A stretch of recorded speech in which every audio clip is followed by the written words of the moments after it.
ultimately, that's why we get into business, isn't it? We want to make some money, but actually, if you want to have impact, that's what most of us get into our business for. But wouldn't it be lovely if you could have both? It's a mantra that keeps us grounded whenever we're getting that shiny object syndrome. Your mission for me is your story. It's about what makes you unique.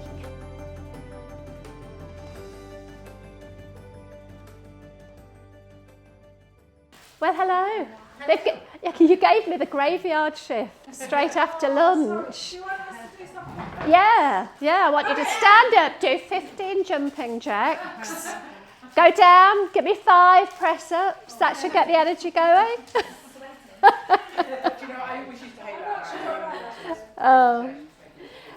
Listen, good afternoon, everyone. So I did my introduction earlier, so I won't do another introduction. The reason I've called this talk How to Have an Empowered Business is because I have a methodology that I use with my clients and in my membership called the 7 M's. And that's really what I wanted to talk to you about today. So I have a question. I have a couple of questions for you, really.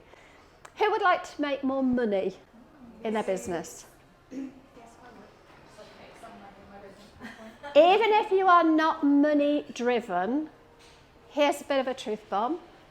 If you're not making money in your business, you've got an expensive hobby. So I'm going to ask the question again. Hands up, who would like to make more money in their business? Thank you. I can't believe anybody would not have their hand up. Second question then. Who would like to have more impact in the world? Because ultimately, that's why we get into business, isn't it? We want to make some money. We might not want to, I hear so many people say, I'm not in this for the money. I'm not bothered about getting rich. But actually, if you want to have impact, that's what most of us get into our business for, because we want to make a change. We want to solve some problem of some sort. And generally, I think when it comes to women in business, I don't want to overgeneralize here, but I think often it's the impact that drives us more than the money. But wouldn't it be lovely if you could have both? So I think as well, a lot of us come into business with a really good set of technical skills, but not necessarily a lot of business prowess. Now, I had 32 years in the MOD as an employee.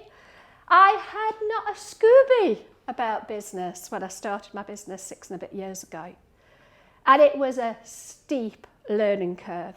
But what I did realise is, actually, I love that side of things. I loved understanding about sales and marketing and about building, positioning yourself and finding your message. So that's what I've built my kind of framework around. Now, can't do in 20 minutes, is it 15, 20 minutes? I can't do all 7 M's. But I'm going to tell you what they are, and I'm going to focus on one. So just to give you a little bit of background about me, I am a postmenopausal midlife accidental entrepreneur with ADHD. Okay, that's me in a nutshell. I'm a nanny. I'm a mother of 2 Jack Terriers. Not a mistake in the way I've said that. It is not a grammatical error. They are terrors. I'm a goat whacker. Anybody know what a goat whacker is? Have we got any Irish people in the room? I play the Irish baran, the frame drum. It's goat skin. I'm so sorry.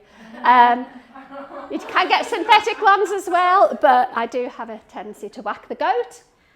I love cruising. I'm an aspirational van lifer. I think there's a bit of a hippie in me. But most of all, really, I'm just a normal woman who kind of came to business late in life. And I think I'm probably a bit of a kid at heart. So when it comes to business, some of the things I've found out, and I think this is true for most things, whether it's your diet, whether it's exercise or anything in life, I love this saying, and if I could figure out who actually first said it, I would credit them, but I don't know. But the saying that methods are many, principles are few, methods may vary, but principles never do, I think is a mantra that keeps us grounded whenever we're getting that shiny object syndrome around, should I be doing this in my business? Should I be doing that? Should I be doing the other? If we come back to basic principles, we can choose the method that suits us best. And what I think sometimes happens, especially when we start in business, is we go off on all of these different methods, and chances are all of those methods work, but not if you try and deploy them all at once. It just doesn't happen well if you're trying to do them all in one go. So for me, there are these 7 M's, and for me, these are basic principles. So I think we need to have all 7 of these in place to be able to have a successful business. And for many of us, we probably have areas of these M's that we find easier than others, and others that we either ignore or we hate doing. Here's a little bit of just if you take nothing away, if there's any of these M's that you absolutely hate, outsource it. Get somebody who loves doing it. So we start with our mission, and that's really what I want to talk about today, because I think everything starts with the mission. But we need to understand our business model as well. And our business model is really about how do we do business.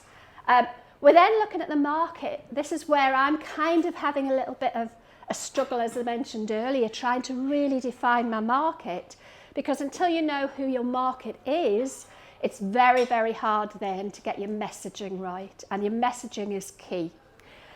From messaging, we need to know the medium. This is why my question earlier was, I think Facebook is the medium I should be using. Where should I be putting my money?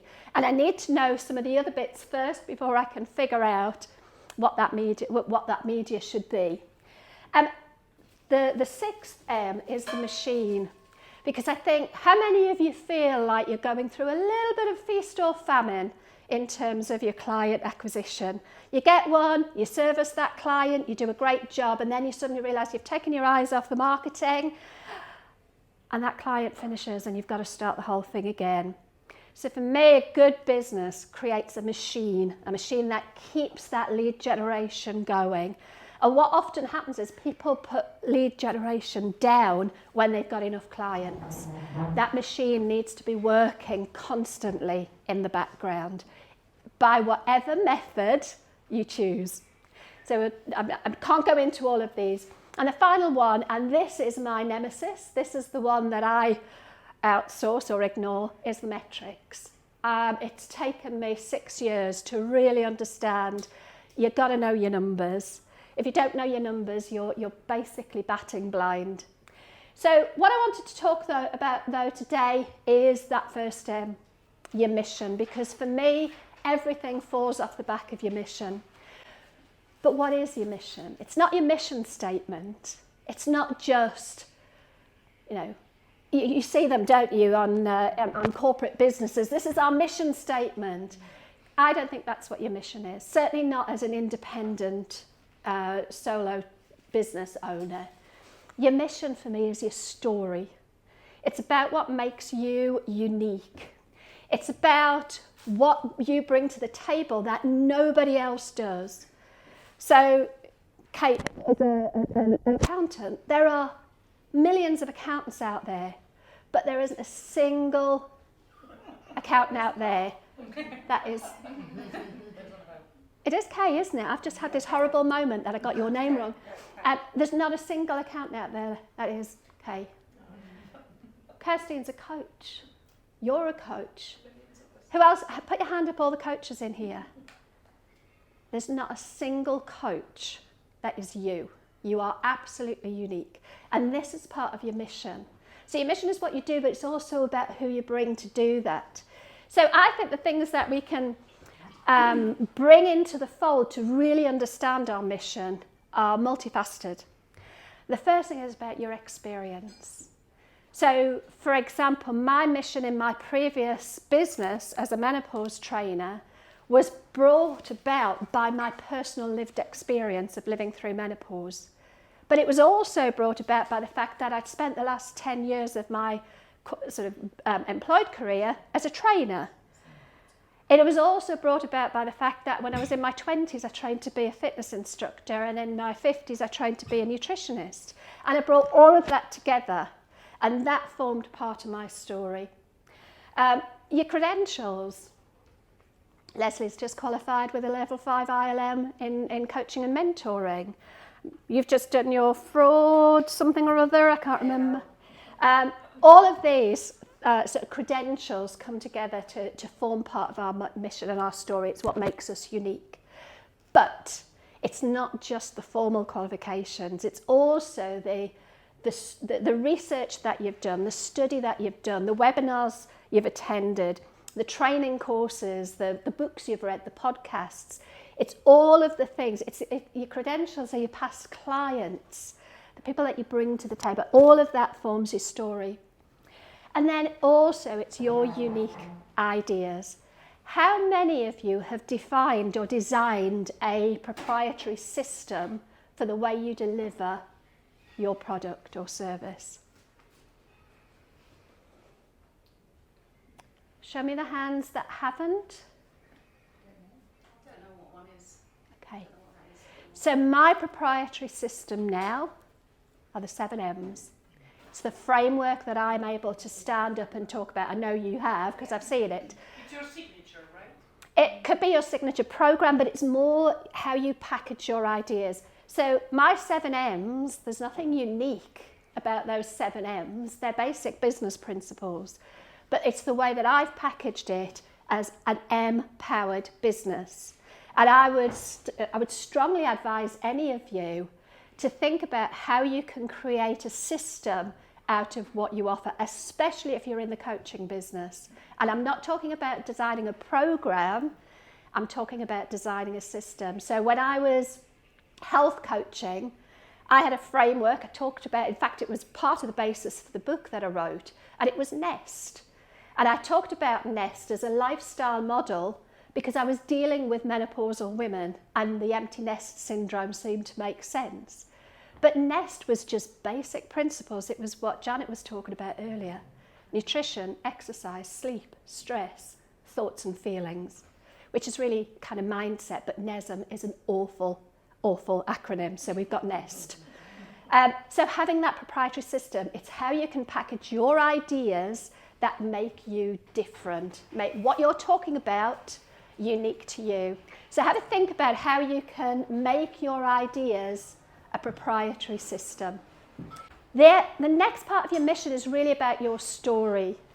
How many of you feel really comfortable getting on camera, getting on social media, standing up and doing public speaking, talking about your story?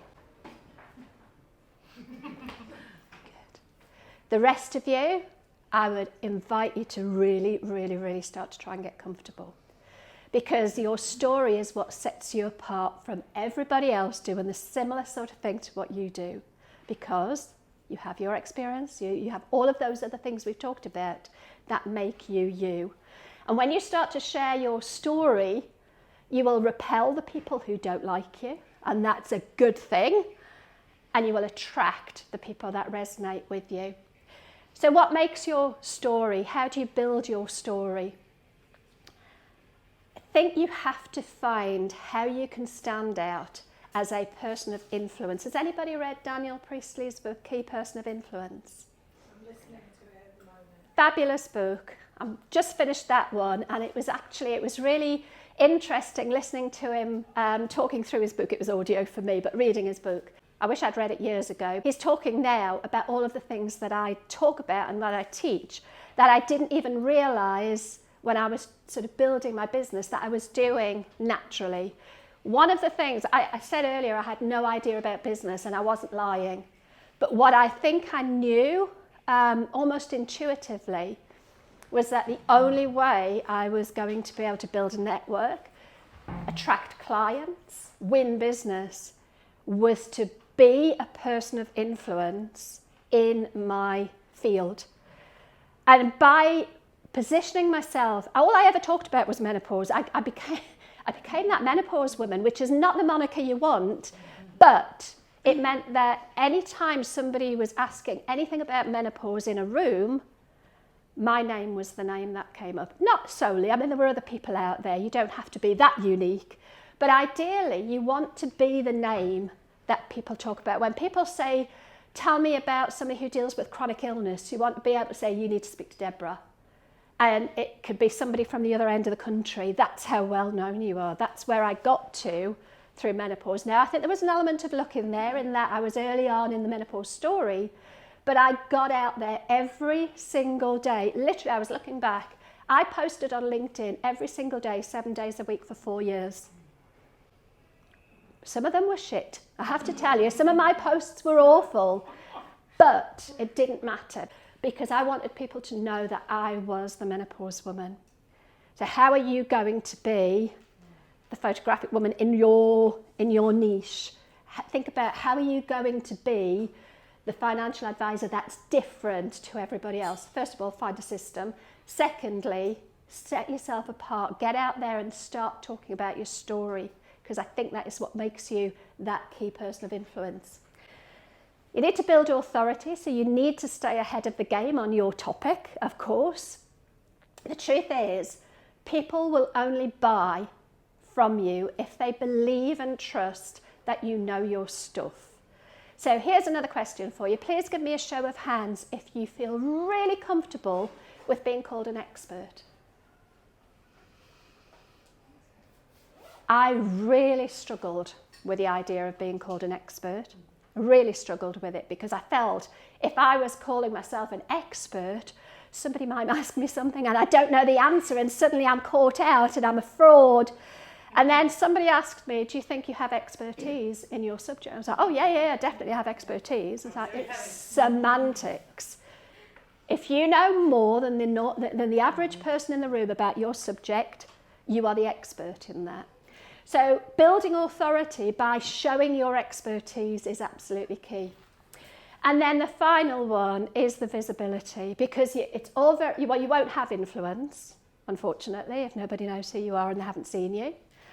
They need to know your face. Some of the people in the room who've known me for a few years, can you tell me what the name of my business is? Come on, you've known me 4 years. I know. It's on the... Do you know what? Is it fluorescent? It is, but I don't really care that you didn't know it, because I was not promoting my business name. People knew me because of me, because I was visible. So I would urge you to get out there and get visible. We've all heard of this idea of building know, like and trust with your audience. Is anybody familiar with Aristotle's rhetoric? When it comes to storytelling and when it comes to getting out there and becoming an influential person,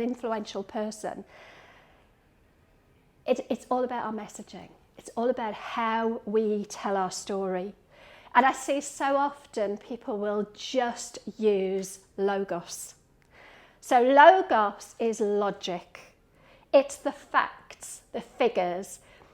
Your business comes to mind. I have never seen your content, so this isn't about you, but about your area of business.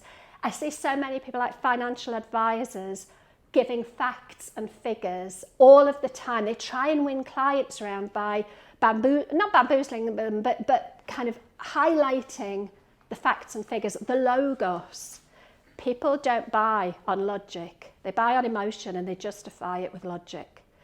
So you need some logos in there. When I was talking about menopause, I keep going back to that because that's what I built my business on. I would talk about the fact that 1 in 10 women were leaving the workplace because of menopause, and I would talk about the fact that 900,000 women left the workplace in 2021 because of menopause. But that didn't make me stand out from the crowd. That was just facts that any man and his dog could find out. It's just information. And you need some of that, especially if you're in the corporate world, because they like to know the facts and the figures. But even in the corporate world, nobody buys purely on logos. The second element, ethos, ethics, emotion. I beg your pardon, ethics, trust. The ethos side of things is about building that trust element. Logos is really about proving that you know, and they know that you know, and they know you because you're visible. Ethos is about building trust. That's about your credentials. It's about your testimonials. It's about recommendations on LinkedIn. It's about people in the room talking about you in a positive way, and when you're not even in the room. It's people saying, you need to speak to Kirstine if you want to know somebody who's a great confidence coach. That's the ethos. That's the building trust. That's why you're sharing testimonials, you're sharing case studies, even just sharing bits of your kind of behind the scenes of what you do. So I promise you today I will be sharing. The reason I'm recording this is because I will be sharing. Why? Because it's ethos. It's another trust factor. And how many of you are comfortable standing on a stage and talking in public? About 50% of the room. The other 50% of you, get better at it. Get comfortable with it. Because I can promise you, if you're the person on stage, you automatically have greater authority. You might not earn it, but you have it. You have far more authority being up on stage talking than you do being in row 17 in the audience. So get up there and build your ethos. And if it feels uncomfortable, brilliant, you're growing. Love it. And the final bit is pathos. And I think this is where our story, our mission stands out. This is what makes you that key person of influence. It's when you start to allow yourself to get a bit more vulnerable and the person behind the business comes out. So many people I see hide behind their business. They have their logo as their profile picture on their LinkedIn profile. No, I want to see your face. And I want to find out more about you. I want to find out about the real person. I'm not suggesting we have to air our dirty laundry in public, but some of the best traction I've ever had on some of my posts have been when I've been really vulnerable. And I know the word vulnerable and authentic gets bandied around a little bit too much, but we do need to let people see the real person behind us, because that's what draws people in. The emotion, that pathos, that's what draws people to you. So how do we do that? Well, I think we do it through any touch point that we have with people, whether it's one-to-one, whether it's networking, whether it's social media, whether it's public speaking, whether we write a book, do a TEDx talk, get on podcasts. We need to bring all three of those logos, ethos and pathos into our storytelling to build that authority and to create our mission. So I like to do this through my content. And I do it in a number of different ways, because I think these 5 different buckets, if you like, for me, cover all 3 areas of Aristotle's rhetoric. So when I'm talking about inform, putting out informational content, this is meeting that logos. So for me, information is sharing other people's reports, sharing other people's data, surveys, studies. It's sharing something, maybe somebody else's post, and having your own commentary over it. It helps to show that you are staying up to date with what's relevant in your field. And it also, as a sneaky little one, exposes you to whoever the audience is of the person whose content you're sharing. So commenting and sharing, especially if you've optimized your LinkedIn profile so people know exactly what it is you do and who you help, makes sense. The next element is educational content, and where this is different to informational content is, for me, educational content is what is yours. Do you remember I mentioned earlier about your proprietary system, your ideas? This is you educating on your interpretation of your subject. Because you could have 2 people talking about exactly the same subject, but they will have a different perspective. They will have a different perception, as we were talking about earlier. They'll have a different set of ideas. So your educational content, especially if you're looking to get into the corporate world in a subject that they're not aware is a problem for them, needs to kind of educate and agitate the problem so they become aware that they need you. The third content is inspirational content. And I'll talk about corporate because that's where I work, that's where I have worked, and that's what I teach now. But even when we think about corporate businesses, behind every corporate business, when they pick up the phone to you, or when they answer an email, or when they read your content, it's a human being. That's, let's lose this idea that it's a corporate entity. Corporations are just full of people. So we need to tap into their emotion and the inspirational stuff. Which part of the rhetoric do you think inspiration taps into? Pathos. Yeah, pathos. It's the emotional bit. When we feel inspired by somebody, doesn't even have to be you. If you've got a client that's inspired you, or if you've been working with a company maybe you've employed somebody to help you and they've inspired you, sharing that kind of inspirational content. I think what we sometimes see with inspirational content is just a quote.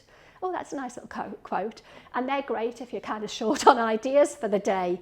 But your inspirational content needs to be a little bit more, I guess, in depth than that. It's got to shift an emotion a little bit more than just a quote on a page. And then entertaining content. I have to tell you, I am no comedian. Not at all. If you wanted me to stand up here and tell jokes, I'd fall flat on my face. But you can still create entertaining content. Things that have happened in your week, maybe, that have made you smile, just relating that. And it doesn't have to have anything to do with your subject. I would say try and make 80% of your content feed back in some way to your overall message. But interestingly, one of the most successful LinkedIn posts I ever wrote, it literally got about 250,000 views. It just went berserk. Was when I posted about the fact that I was finally getting rid of all my lovely stiletto shoes because I could no longer walk on them. And it went, viral for me because so many people, the comments were just flying, had nothing to do. Well, I suppose it did have something to do with menopause because I was talking about the fact that I was getting a bit older and the shoes had to go. It was just an entertaining post. There wasn't anything informational or educational in there. And then the final one, intimacy. I really hummed and hawed over how to describe this final bucket. And I couldn't think of the word I wanted to use. I tried using identity posts to talk about who you are, and I tried various different names, and in the end I came up with intimacy. And what I mean by intimacy is sharing a little bit of the stuff that maybe makes you a bit uncomfortable. I've got a YouTube video coming out tomorrow, and it's called My Dirty ADHD Secrets. And it's a real, I have to tell you, I hovered lots and lots and lots of times before I pressed the record button and before I hit the publish button. Because actually I've spent 56 years masking all of the traits that are my ADHD, and now I'm not willing to do it anymore. I did a TEDx talk recently about ADHD in menopausal women, and I talked about some of the challenges that I've had as somebody with ADHD. And I have to tell you, it's just hit 76,000 views, and I have got so many, thank you, it wasn't meant to brag, it was more about the fact that I have got so many comments. If you go and look at it and look at the comments, even yesterday I had a woman say, I'm in tears reading this. I feel so validated. Nobody's ever talked about this in the way you did. That is the intimacy that I'm kind of talking about. Does that make sense? So I'm not talking about sharing stuff that, you don't want to talk about everything, but let people see the human behind the human, because that's what will make you stand out. So I have an invitation for you. I have a mission. What's the Mission Impossible thing? This is the mission. Should you care to accept?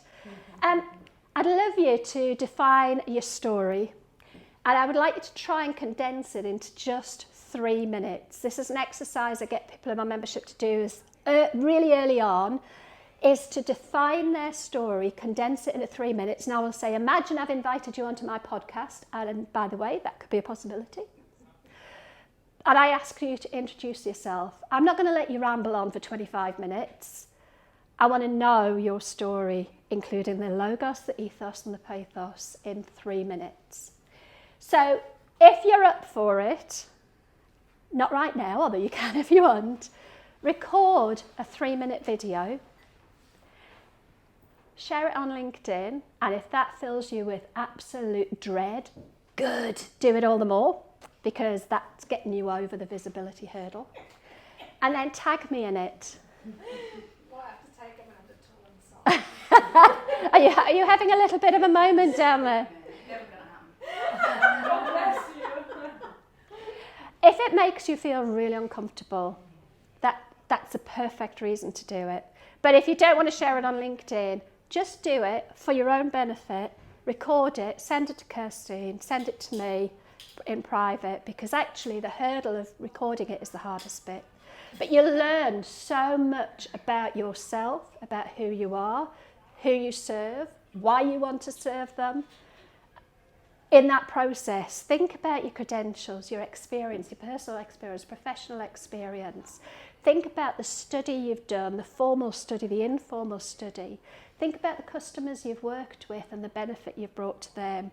And if you can, no using ChatGPT to summarise it, try and get it into 3 minutes, stick it on a video. And if you're brave enough to share it, please do. Thank you so much. Any questions? Yes, I would just like to add that to your presentation, the perfect author that comes into my mind is Brené Brown. Absolutely, yes. With the vulnerability thingy and everything that she talks about is basically you need to belong to yourself. You have the duty to belong to yourself, and this is one duty like from day one until you die. You have to belong to, who's my people? I have to belong to myself in the first place for me to be able to, and that she said that the vulnerability and the authenticity, as you said, they go hand in hand. It is just by being vulnerable and putting yourself out there that you're going to have an impact, the impact that you were talking about. And more specifically, you had the pathos, right? Pathos, yeah. Pathos, sorry.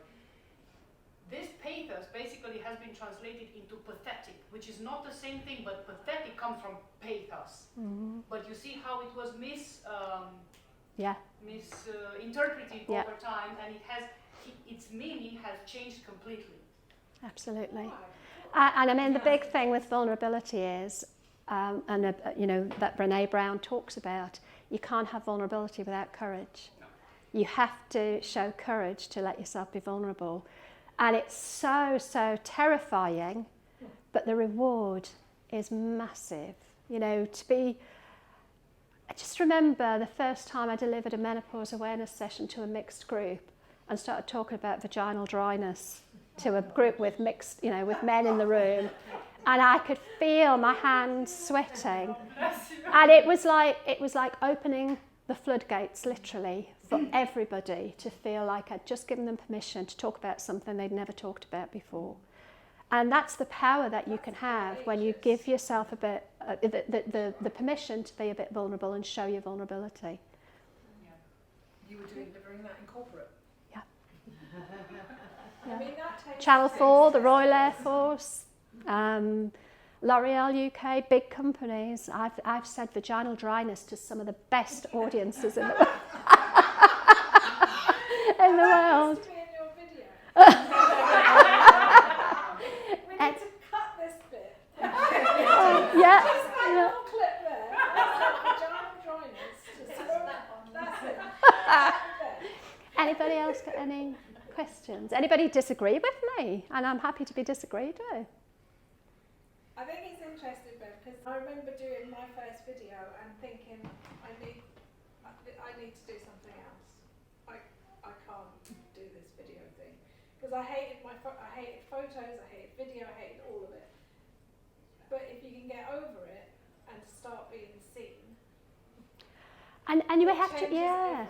And do you know the mindset shift for me around that? Because nobody likes hearing themselves or seeing themselves on video. But we're all in a room. How many of us are there here? 10, 11, 12? 12 people are looking at you and seeing you in all your glory, just exactly as you are. And that's exactly what people see when you go on video. So it's not like they're seeing something different. You are, because you don't see yourself every day. I'm possibly going to embarrass somebody, and I hope I won't. I had a conversation with Deborah. We met one time a couple of weeks ago in a pub, and we were doing a bit of coaching. And the intention that she set was to get on Instagram and start doing video that she'd never done before. Is that fair to say? You were very uncomfortable about it. Honestly, go and check out her Instagram. It's every day now. It's like that very first one. It's not as difficult once we get going. And I remember you saying, I don't think I've got anything to talk about. Yes, that was the And I said, just talk about your day. Talk about anything in your day. You are living what you teach. So other people out there who are living what you're living will relate to it. So keep it simple. And we all overthink it. I'm going through this at the moment with my YouTube channel, getting way too into perfectionism. And I've just set myself a goal this month to do a YouTube short every day for 30 days, imperfectly, because I can absolutely sit there for an hour realising that the camera isn't right, my makeup's not right, I haven't done my hair, this colour doesn't suit me, I need to get changed. Just get on and do it. Just get on and do it. There are a million reasons why you shouldn't, but there are also the same, maybe more reasons why you should. There's a brilliant saying as well that logic masks fear. So when you're fearful of something, you will find every logical reason. Your website will suddenly become the most important thing to titter with when you want to get on camera, because, I can't get, well, I will get on camera, I will go and do that, but I just need to change this font on the heading of my, we can create logical reasons to mask our fear. My daughter's in the university, this time of year, you have the cleanest student houses in the whole year. Because it's exams. She said the other day she didn't have lectures last Wednesday, and she cleaned the whole house. Rather than sit down and study and revise. During this week, But on that, how we see ourselves. So I went to London with her recently, and I took a selfie of the two of us, and I shared it with her on WhatsApp. It's a really lovely. It's just a very little photo of the two of us. And I thought it was really sweet. And I sent it to her. She goes, "Oh God, I've got a massive zit on my head." And I'd not even seen that. And then I looked at it again and went, "Oh yeah, but I haven't seen that at all." No. Yeah, looking at her. Well, we took the photograph before, and when Kirstine sends it round, I would like £1 off each of you if you're not the first. If you, what am I saying here? You will be the first person you look at on that photograph. You'll be looking to see if you've got bits of salad in your teeth, if you've got hair sticking out, if your belly's showing. As soon as you said that, we both went.